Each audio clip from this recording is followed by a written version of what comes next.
بهترین سودکلیپ‌ها در زمره عشق.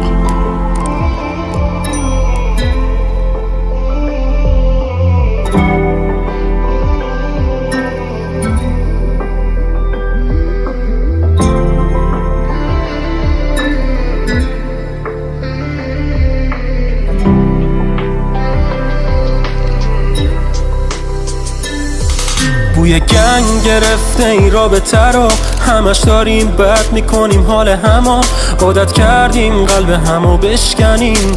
من مال تو رو، تو مال منو، دیگه نمونده بینمون احترامی. من و تو عاشق نیستی، فقط ادعاییم، هیچ وقت نشد که با هم دیگه خوش باشیم. من و تو واسه هم دیگه فقط ضد حالیم. من دیگه قید تو زدم، یادگار یا تو بردار و برو، پشتم بعد بگو فوش بده، اصلا نشنیده میگیرم حرفای تو رو.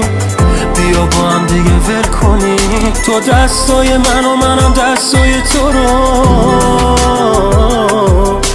هی من دیگه قید تو زدم، یادگاری یا تو بردار و برو، پشتم بعد بگو فوش بده، اصلا نشنیده میگیرم حرفای تو رو.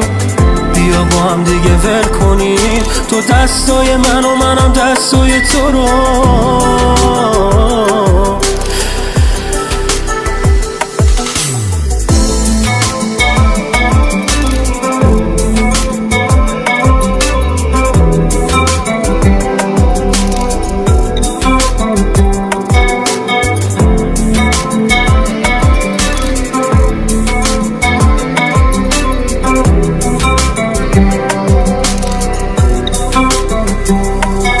فکر نمی کردم واسه بینقص بودم، کاری به کارت نداشتم و ریلکس بودم. رفتارای بچگونت منو میترسوندن، حرفایی میزدی که منو میرنجونن. یهو نمیدونم چی شد ازم زده شدی، یهو نمیدونم به کی تو وابسته شدی. همه جنگ و دوام و سر صبحی، یهو رد دادیم اصلا دیگه خسته شدی. من دیگه قید تو زدم، یادگاری یا تو بردار و برو، پشتم بعد بگو فوش بده، اصلا نشنیده میگیرم حرفای تو رو. بیا با هم دیگه ول کنی، تو دستای من و منم دستای تو رو.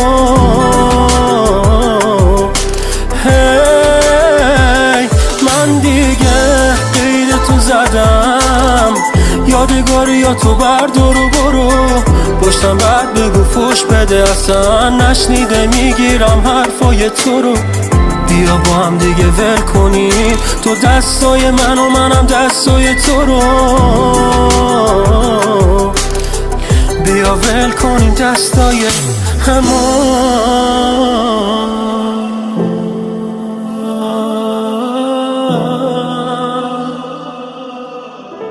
کام یوسفی پویان.